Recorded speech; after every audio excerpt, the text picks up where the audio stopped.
शेतकरी मित्रांनो नमस्कार. मी आपला विश्वासू कृषी डॉक्टर सूर्यकांत आपल्या सर्वांचं पुन्हा एकदा सहर्ष स्वागत करतो कृषी डॉक्टर या शेती निगडीत मराठीमध्ये माहिती देणाऱ्या YouTube चॅनलमध्ये. जसं की तुम्हाला स्क्रीनवरती दिसत आहे, आजचा व्हिडिओ असणार आहे कांदा काढणी आणि साठवणुकीबद्दल. एकदम डिटेलमध्ये माहिती तुम्हाला देणार आहे. असं काही नाही आपण खूप मोठा व्हिडिओ बनवणार आहोत, परंतु एक 8 ते 10 मिनिटांमध्ये मी तुम्हाला कांद्याला शेवटचं पाणी आपण कधी दिलं पाहिजे, शेवटचं पाणी दिल्यानंतर आपल्याला कांद्याची काढणी कधी करायची आहे, काढणी केल्यानंतर आपल्याला कांद्याची कापणी कशी करायची आहे, कापणी केल्यानंतर कांदा किती दिवस आणि कशा पद्धतीने आपल्याला तसाच पातीखाली शेतामध्ये सुकवायचा आहे आणि सुकवलेला कांदा आपल्याला सॉर्टिंग ग्रेडिंग करून कशा पद्धतीने कांद्याच्या चाळीमध्ये भरायचा आहे किंवा साठवून करून ठेवायचा आहे. मित्रांनो, व्हिडिओ अतिशय शास्त्रशुद्ध पद्धतीने बनवलेला आहे. खूप सारी चांगली माहिती मी तुम्हाला या ठिकाणी सांगण्यासाठी काढलेली आहे, संकलित केलेली आहे. अतिशय शास्त्रशुद्ध पद्धतीने आपण फोटो वगैरे दाखवून हा व्हिडिओ बनवण्याचा प्रयत्न करणार आहोत. माझी विनंती आहे, व्हिडिओ शेवटपर्यंत पहा. व्हिडिओच्या शेवटी जर तुम्हाला माहिती आवडली तर हा व्हिडिओ तुमच्या इतर कांदा उत्पादक शेतकऱ्यांबरोबर नक्की शेअर करा. चला तर तुमचा वेळ न घालवता सुरू करूया.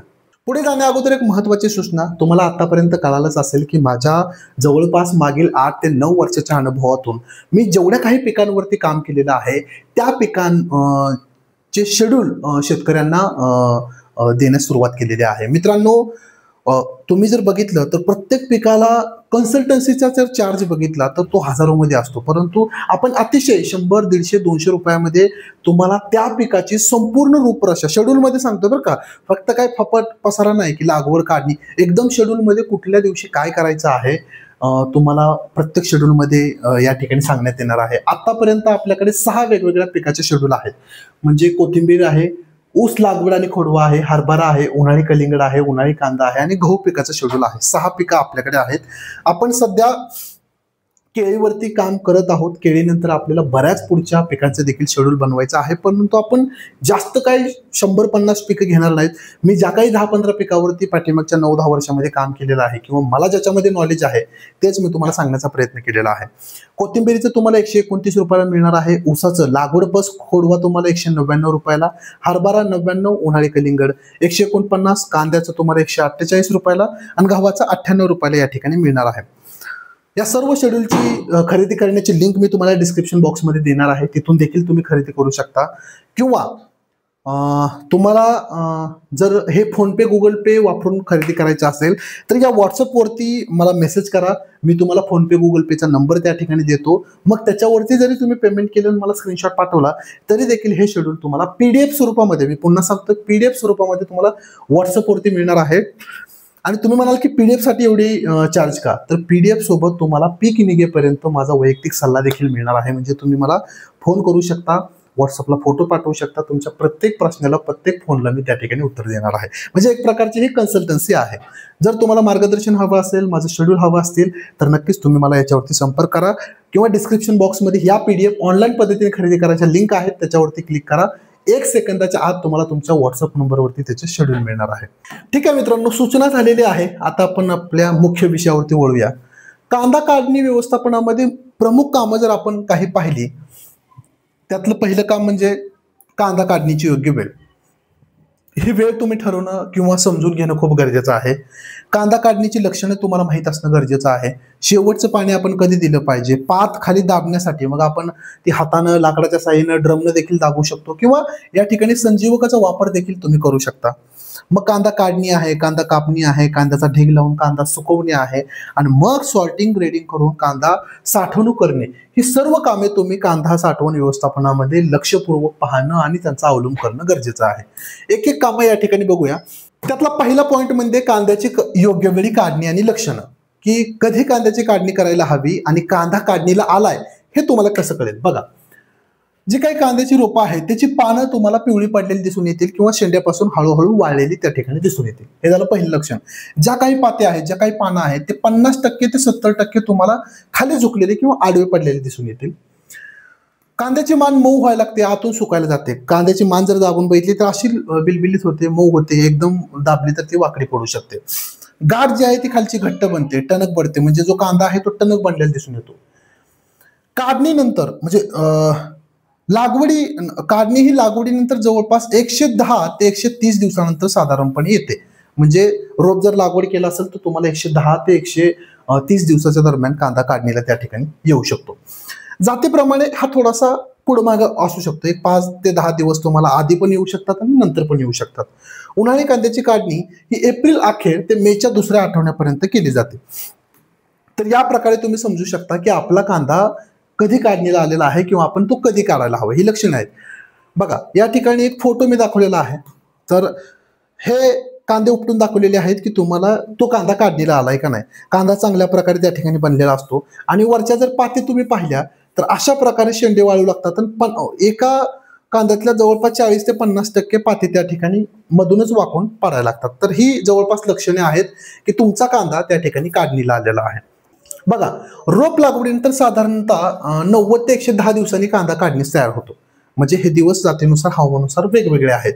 शेवटचं पाणी जे आहे आपल्याला काढणीच्या 10 ते 15 दिवस अगोदर द्यायचं आहे. मग म्हणजेच 75 ते 100 म्हणजे हा दिवस 85 दिवस असू शकतात, 90 दिवस असू शकतात, काही जणांचं 95 दिवस देखील असू शकतात की काढणीच्या बरोबर 10 ते 15 दिवस आपल्याला शेवटचं पाणी द्यायचं आहे. सरासरी जर बघितलं तर हे पाणी 90व्या दिवशी येतं असं म्हणतात. म्हणजे 90-95 दिवशी तुम्ही शेवटचं पाणी दिलं तरी चालेल.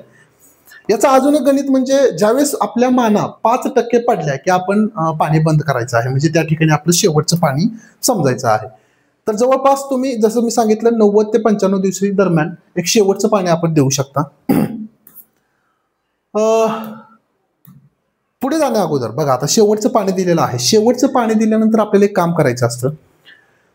जी काही हिरवी वरची पात आहे त्या पातीतला पूर्ण रस आपल्याला जर आपल्या खालच्या कांद्यामध्ये उतरायचा असेल तर आपण तो 2 प्रकारे करू शकतो. म्हणजे एकतर आपण त्या ठिकाणी एक संजीवकाची फवारणी घेऊ शकतो, पूर्ण पात खाली दाबू शकतो, किंवा ती जर फवारणी घ्यायची नसेल बरेच शेतकरी ड्रम फिरवतात किंवा बांबूच्या साह्याने देखील टप्प्याटप्प्यानुसार खाली पात दाबली जाते. ही दोन्ही पद्धती आहेत. कांद्याला शेवटचं पाणी दिलं की आपल्याला एक फवारणी देखील करणं गरजेचं आहे. आता जसं मी सांगितलं ड्रम देखील फिरवला जातो, त्या ठिकाणी बांबूने देखील खाली दाबली जाते. जर तुम्हाला फवारणी करायची आहे शेवटचं पाणी दिल्यानंतर शेवटची फवारणी, तर त्या ठिकाणी तुम्ही चमत्कार 2 मिली घ्यायचा आहे, 0050 5 ग्रॅम आणि जवळपास 20% बोरॉन 1 ग्रॅम घ्यायचं आहे. 1 लिटर पाण्याचं प्रमाण आहे आणि या प्रकारे आपल्या कांद्यावरती ही शेवटची फवारणी करायची आहे. ह्यानं काय होणार आहे, जेवढी काही वरची पात आहे ती सहजपणे तशीच खाली दाबली जाणार आहे. त्याचा पूर्ण अंश तुमच्या कांद्यामध्ये जाणार आहे. कांदा फुगणार आहे आणि कांदा त्या ठिकाणी चांगला वजनाला भरणार आहे. तर हे झालं दुसरं काम. आता ह्या ठिकाणी आणखीन एक गोष्ट आहे बरं का मित्रांनो, ही तर फवारणी करायचीच आहे तुम्हाला, पण याच वेळेस जर तुमच्या कांद्याच्या पातीवरती करप्याचा जास्त प्रॉब्लेम असेल तर तुम्हाला एखाद्या बुरशीनाशकाची एक 4-5 दिवसानंतर पुन्हा फवारणी देखील करणं गरजेचं आहे. कारण जर हिथं बुरशीचा जास्त प्रॉब्लेम असेल तर तो कांदा काढणीनंतर पाती वरून तसाच तुमच्या गड्ड्यावर सुद्धा येऊ शकतो. म्हणून तुम्हाला इथे एखादा बुरशीनाशकाचा देखील हात घ्यायचा आहे. सगळ्यात महत्वाचा विषय कांदा काढणी आणि सुकवणे.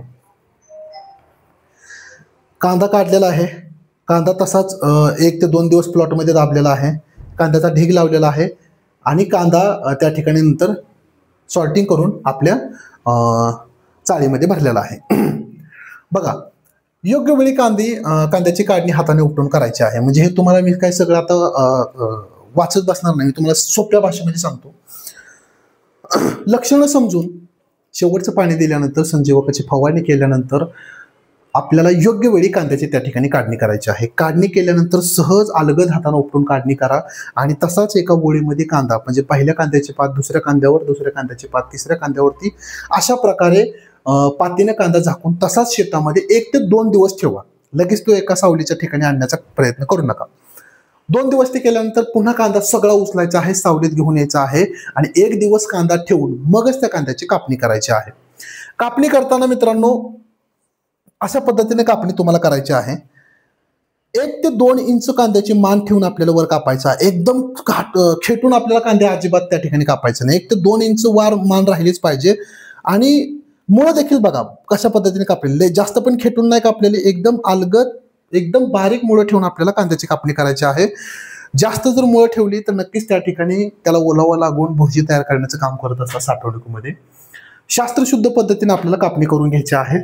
कापले केल्यानंतर अशा प्रकारे चांगल्या पद्धतीनं तो कांदा आपल्या प्लॉटमध्ये खुल्या वातावरणामध्ये तसाच एक ढेक करून, जास्त मोठा ढेक करायचा नाही आणि जास्त छोटा देखील ढेक करायचा नाहीये, आणि कापलेल्या पातीनं तो ढेक जवळपास 14 ते 15 दिवस तसाच झाकून ठेवायचा आहे. कांदा काढणी केली, प्लॉटमध्ये 2 दिवस सुकवला, सावलीत 1 दिवस सुकवला, कांदा कापला, कापल्यानंतर तो कांदा ढीग लावून 15 दिवस आपल्या शेतामध्ये सुकवला. कांद्याची पात चांगल्या प्रकारे झाका. पात कमी पडत असेल तर त्या ठिकाणी तुम्ही पाचड देखील वापरलं तरी चालतं. फक्त कांदा पावसात भिजणार नाही, त्याला पाणी लागणार नाही, ह्याची आपल्याला या ठिकाणी खास करून दक्षता घ्यायची आहे. हे का करायचंय मित्रांनो? 15 दिवस कांदा का झाकून ठेवायचा आहे? तर जेवढं काही अनावश्यक मॉइश्चर आपल्या कांद्यामध्ये आहे हे सगळं निघून जाणार आहे, हा पहिला फायदा. दुसरा फायदा म्हणजे कांद्याला चांगला गर्द तुम्हाला लाल गुलाबी त्या ठिकाणी कलर येणार आहे. कांद्याला त्या ठिकाणी टणकपणा येणार आहे, कांद्यामध्ये वजन वाढणार आहे, किंवा कांदा साठवणुकीसाठी तयार होणार आहे. एक डॉर्मन्सी म्हणजे आपण जे म्हणतो कांद्याला, ती येणार आहे. कांदा पुढच्या 4 ते 5 महिन्यापर्यंत आपण सहजपणे त्या ठिकाणी चाळीमध्ये सुकवू शकतो, साठवू शकतो. ठीक आहे. 15 दिवस आपण या ठिकाणी कांदा ठेवलेला आहे. आता 15 दिवसानंतर आपल्याला तो ढीग लावून जो काही कांदा आपण शेतामध्ये ठेवलेला आहे तो काढायचा आहे आणि आपल्याला चाळीमध्ये त्याला साठवून ठेवायचा आहे. कांदा काढल्यानंतर हाय तसा आपल्याला मित्रांनो चाळीमध्ये भरायचा आहे का? नाही, अजिबात नाही. जो काही कांदा तुम्ही काढलेला आहे पहिल्यांदा कांदा सॉर्टिंग करून घ्या, ग्रेडिंग करून घ्या. मोठा, मध्यम, बारीक अशा 3 वेगवेगळे ग्रेड तुम्ही कांद्याचे करणे गरजेचं आहे. त्याच वेळेस आपल्याला सडका किडका सगळा कांदा बाजूला काढायचा आहे आणि एक समान आकाराचे कांदे एक एक प्रत्येक लेअरमध्ये घालायचे आहेत. बघा, मिक्स करू नका. मिक्स जर तुम्ही केले तर 2 कांद्यामध्ये त्या ठिकाणी गॅप राहणार नाही. आपल्याला साठवणुकीमध्ये देखील 2 कांद्यामध्ये गॅप ठेवणं गरजेचं आहे. त्यामुळे बारीक, मोठा, मध्यम सगळा कांदा मिक्स करू नका. एक समान आकाराचे कांदे लावा, जेणेकरून आतमध्ये हवा चांगल्या प्रकारे खेळती राहणार आहे. त्याच्यानंतर कांदा जाळीचं स्ट्रक्चर तुमच्यानुसार ठरवा, तुम्हाला कशा पद्धतीने करायचंय. काही लोक जमिनीला खेटून असं ताराचं स्ट्रक्चर करतात, काही लोक 1 फूट उचलून स्ट्रक्चर करतात 2 पाकीने. अशा पद्धतीने देखील स्ट्रक्चर केलं जातं, परंतु हे देखील खेटून आहे, खाली मुरुम वगैरे खडी वगैरे टाकली जाते. मला उत्कृष्ट स्ट्रक्चर काय वाटतं माहित आहे का? की या पद्धतीने तुम्ही करा. 2 पाकी नाही केले तरी चालेल, म्हणजे हे 2 पाकीच आहे, पण ह्याच्यामध्ये 2 बेड करू नका. एकच अशा प्रकारची चाळ करा, पण ती ऍटलिस्ट जमिनीपासून अर्धा ते 1 फूट उचलली पाहिजे. तर तुमचा 100% त्या ठिकाणी कांदा सुरक्षित राहतो. तुम्ही जर अशा पद्धतीने ठेवलं आणि पावसाळ्याचं पाणी वगैरे लागलं तर निदान एक खालचा जो थर आहे अर्धा फुटाचा तो 100% त्या ठिकाणी डॅमेज होणार आहे, त्याची क्वालिटी खराब होणार आहे. त्यामुळे उचलून तुम्ही कांदा घेणं गरजेचं आहे आणि साईडनं पूर्ण पॅक असणं गरजेचं आहे. उघडा कांदा ठेवू नका, ह्याच्यामध्ये पावसाचे चपके त्या ठिकाणी लागू शकतात. शक्यतो बांबू लावा, बाजरीचं काढ लावलं तरी चालेल, तुम्ही ज्वारीचं काढ त्या ठिकाणी लावलं तरी चालेल, किंवा 65 मध्ये दाबलं तरी सुद्धा चालू शकतं. साईडनं पूर्ण पॅक पाहिजे, वरून सावली तुम्हाला त्या ठिकाणी देणं गरजेचं आहे. त्याच्यानंतर चाळ स्ट्रक्चर ठरल्यानंतर आपल्याला चाळ जी आहे ती निर्जंतुकी करून घ्यायची आहे. म्हणजे पहिल्यांदा एक तर चाळ स्वच्छ करून घ्या. स्वच्छ केल्यानंतर मित्रांनो त्याला एक कीटकनाशकाचा, एक बुरशीनाशकाचा चांगल्या प्रकारे दाट आपल्याला स्प्रे द्यायचा आहे आणि 2 दिवस ती चाळ तशीच ठेवायची आहे आणि मग साठवणुकीसाठी वापरायची आहे. आता जो काही बुरशीनाशकाचा, कीटकनाशकाचा स्प्रे घ्यायचा आहे त्याच्यामध्ये तुम्ही उदाहरणार्थ समजा साप नावाचं बुरशीनाशक तुम्ही 2 ग्रॅम घेतलं, किंवा हमला नावाचं कीटकनाशक तुम्ही 3 मिली घेतलं, 2-2.5 मिली घेतलं. 1 लिटर पाण्याचं प्रमाण तयार करा आणि पूर्ण चाळ खालून वरून 4ही बाजूने आपल्याला चांगल्या पद्धतीने ते स्प्रे करून घ्यायचं आहे आणि 2 दिवस त्याच्यामध्ये अजिबात जायचं नाही आणि त्याच्यानंतर ते आपल्याला साठवणुकीसाठी वापरायचं आहे. चाळीमध्ये आणखीन एक सांगायचं राहिलं, तुमची चाळ ही पूर्व पश्चिम असली पाहिजे. म्हणजे जरी सूर्य उगवला आणि जरी सूर्य मावळला तरी देखील त्याचं डायरेक्ट ऊन आपल्या चाळीला लागता कामा नये आणि दक्षिण उत्तर त्याची हवा खेळती राहिली पाहिजे. त्यामुळे पूर्व पश्चिम तुमची चाळ असणं खूप गरजेचं आहे. ठीक आहे. आता राहिला मुद्दा काय की पावडरीचा. बरेच शेतकरी विचारतात की कुठल्या प्रकारची पावडर वापरली पाहिजे. बघा, सॉर्टिंग ग्रेडिंग केलेला चांगल्या दर्जाचा कांदा ज्यावेळेस आपण निर्जंतुकी करून चाळीमध्ये भरायला लागतो, प्रत्येक लेअरनुसार आपल्याला एक समान पावडरच्या त्या ठिकाणी डस्टिंग करणं गरजेचं आहे. आता ही डस्टिंग पहिलं हाताने केली जायची, परंतु हाताने काय होतं की एक समान पावडर पडत नाही, कुठं जास्त पडते कुठे कमी पडते. म्हणून एक काठी घ्यायची, काठीच्या पुढे आपल्याला एक सुती कपडाचा पुंचका तयार करायचा आणि तशा प्रकारे तुम्ही डस्ट करत राहायचं. एक समान डस्ट प्रत्येक लेअरवरती तुम्हाला लेअर बाय लेअर कांद्यामध्ये करणं गरजेचं आहे. आता इथं बघा वेगवेगळं फॉर्म्युलेशन असायचं. अगोदर सल्फर अधिक BSC पावडरची वापर केला जायचा. सल्फर पावडर अधिक BSC पावडर, किंवा बरेच शेतकरी BSC अधिक एखादं बुरशीनाशक, साप, अवतार, रोकवा असं वापरतात. किंवा डायरेक्ट बाजारात आता कांदा साठवणुकीसाठी वेगवेगळ्या पावडर आलेल्या आहेत. मग डेसिकेटर नावाचे आहे, डस्ट कूल नावाचे आहे, ग्रीन डस्ट आहे, इको डस्ट आहे, अशा वेगवेगळ्या पावडर तुम्हाला मार्केटमध्ये मिळतात. याचा मित्रांनो जवळपास 1 किलो पावडर 1 टन कांद्यासाठी आपल्याला वापरायची आहे डस्टिंगसाठी. तुम्ही बाकीचं काही नाही वापरलं, याच्यातले डेसिकेटर किंवा डस्ट कूल किंवा इको डस्ट नावाची पावडर ग्रीन डस्ट वापरली तरी चालतं, काय अडचण येत नाही. पावडर स्वस्त असतात. तुम्हाला जेवढा कांदा आहे 1 किलो 1 टन कांद्यासाठी आपण वापरणं गरजेचं आहे. यापैकी कोणतीही घ्या, काय अडचण नाही. तर अशा पद्धतीने आपण कांद्याची साठवणूक करू शकता. तर मला वाटतंय की बऱ्यापैकी माहिती मी थोडक्यामध्ये या ठिकाणी सांगण्याचा प्रयत्न केलेला आहे. तुम्हाला व्हिडिओ माहिती कशी वाटली मला कमेंट्स करून सांगा. मित्रांनो, वेळ कमी असतो, भरपूर सांगण्यासारखं असतं, परंतु मी तेवढं सांगत बसलो की मग अर्ध्या तासाचा व्हिडिओ होतो. त्यामुळे कधी कधी एखादा मुद्दा सोडतो. हरकत नाही, तुम्ही प्रश्न विचारत चला. कमेंट्स बॉक्समध्ये तुम्ही हजारो देखील प्रश्न विचारले तरी देखील तुमच्या प्रत्येक प्रश्नाला मी उत्तर देण्यासाठी त्या ठिकाणी बांधलेलं आहे. हरकत नाही. फक्त वाईट कमेंट करू नका, चुकीच्या कमेंट करू नका. माझे जे काही PDF बद्दल वेगवेगळे व्हिडिओ सोशल मीडियावरती आहेत, त्याच्यावरती वेगवेगळे कमेंट येतात. काही पण लोक कमेंट करत बसतात. हरकत नाही, त्याच्याकडे मी दुर्लक्ष करतो, जास्त लक्ष देत नाही. परंतु ठीक आहे, एखादी गोष्ट फ्रॉड असेल, चुकीची असेल तर त्या ठिकाणी तुम्ही विरोध करा, परंतु कमेंट करण्या अगोदर ते तपासून बघा की हा खरंच फ्रॉड आहे का, हे खरंच चुकीचं आहे का. खूप मेहनतीने मी कमीत कमी खर्चामध्ये शेतकऱ्यांना ऑनलाईन पद्धतीने मार्गदर्शन करण्याचा प्रयत्न करतोय. PDF घ्या, त्याच्यामध्ये चूक असली तर 100% मला सांगा, मी तुमचे पैसे रिटर्न करेन, काय अडचण नाही. परंतु चूक सांगा मला त्यातली, कारण तुमच्या चुकीनुसार मी पुढच्या शेतकऱ्यांना चांगली माहिती त्या ठिकाणी देऊ शकतो. हरकत नाही, पुढे जाऊया. असंच वेगवेगळ्या पिकांवरती वेगवेगळे शेड्यूल बाजारात घेऊन या. स्क्रीनशॉट काढा. तुम्हाला यापैकी कोणतंही शेड्यूल हवं असेल तर मला या दिलेल्या व्हॉट्सअप नंबरवरती मेसेज नक्की करा. भेटूया एका नवीन व्हिडिओमध्ये. तुर्तास धन्यवाद.